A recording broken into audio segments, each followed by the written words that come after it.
Assalamualaikum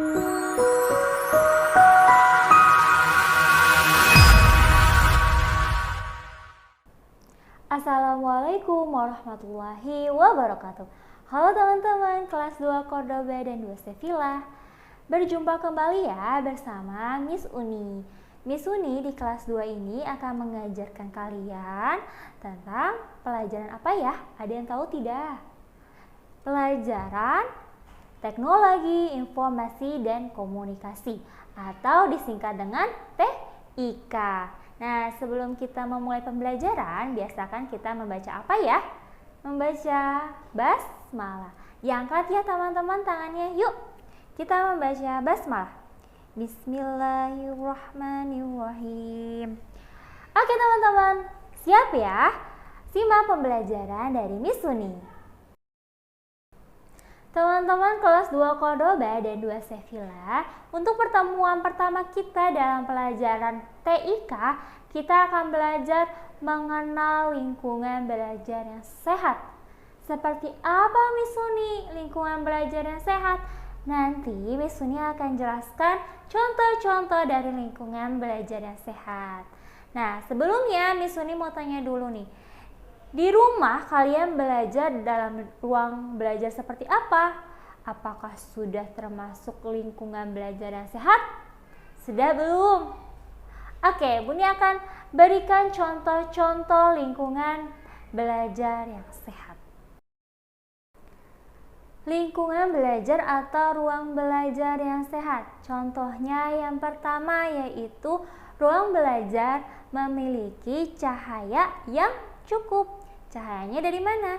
Cahayanya bisa didapatkan dari lampu ataupun sinar matahari yang masuk ke dalam jendela.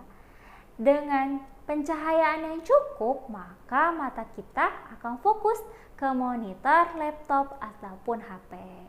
Tetapi teman-teman, kalau pencahayaan di ruangan terlalu berlebihan atau terlalu terang, maka mata kita akan terlalu silau menatap laptop ataupun HP. Dan kalau cahaya di ruangan belajar kita terlalu redup atau gelap, mata kita akan bekerja dengan keras menatap monitor yang ada di HP ataupun di laptop, dan membuat mata kita akan terasa mudah lelah dan merasa sakit teman-teman karena terlalu fokus ke monitor. Bekerja keras mata kita untuk menatap monitor dengan keadaan ruangan yang gelap. Makanya teman-teman, ruang belajar kita itu harus cukup dari pencahayaan. Bisa dari lampu ataupun kalau di pagi hari bisa dari sinar matahari. Contoh yang kedua yaitu ruang belajar yang bersih. Ya, betul sekali. Apabila ruang belajar kita bersih, kita pun belajar akan terasa nyaman. Benar nggak? Benar ya? Iya. Nah, kita kan belajar pada pukul 7.45.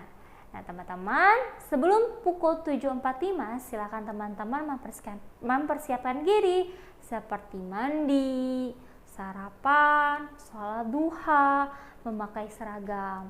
Nah, setelah itu teman-teman silakan mempersiapkan ruang belajar teman-teman. Biasanya kalau di rumah ruang belajarnya di mana? Di ruang tamu, ruang keluarga, atau teman-teman punya khusus ruang belajar sendiri. Silakan mempersiapkan diri seperti menyapu ruang belajarnya, mengepel. Nah, kalau sudah silakan menata buku pembelajaran hari itu dan menata laptop atau HP-nya.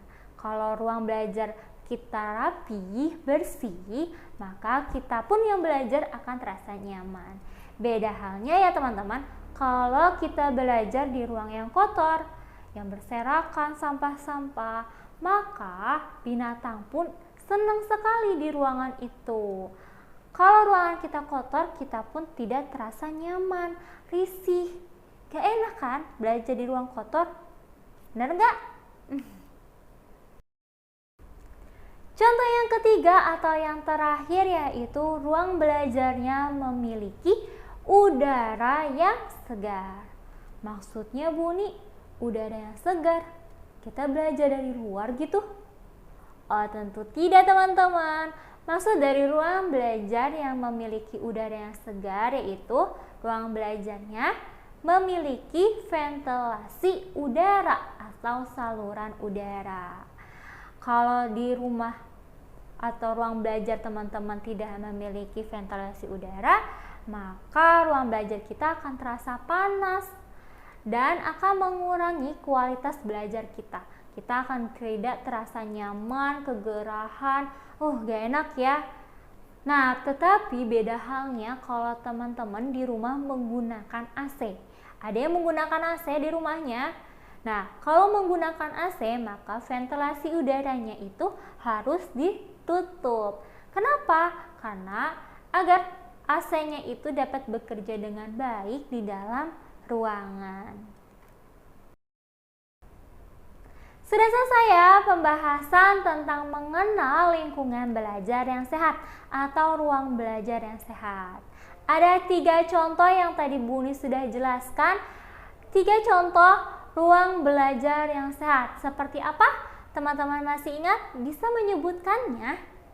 Kita sebutkan bersama-sama yuk. Contoh yang pertama apa ya? Masih ingat tak? Yang pertama yaitu ruang belajar harus memiliki cahaya yang cukup. Benar sekali.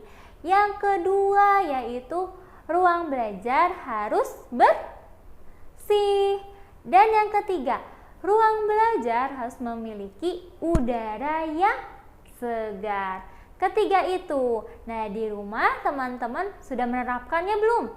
Di rumah, kalau teman-teman belajar, ruang belajarnya sudah memiliki cahaya yang cukup belum? Sudah bersih belum ruang belajarnya? Sudah memiliki udara yang segar belum? Nah, kalau sudah ketiganya, maka teman-teman akan terasa nyaman belajar di rumah. Benar? Telah selesai pembelajaran TK hari ini. Terima kasih teman-teman kelas 2 Kodoba dan 2 Sevilla telah menonton pembelajaran dari Miss Uni. Kita akhiri pembelajaran hari ini dengan membaca doa penutup. Yuk bersama-sama. Alhamdulillahi Rabbil Alamin. Astaghfirullahalazim. Astaghfirullahalazim.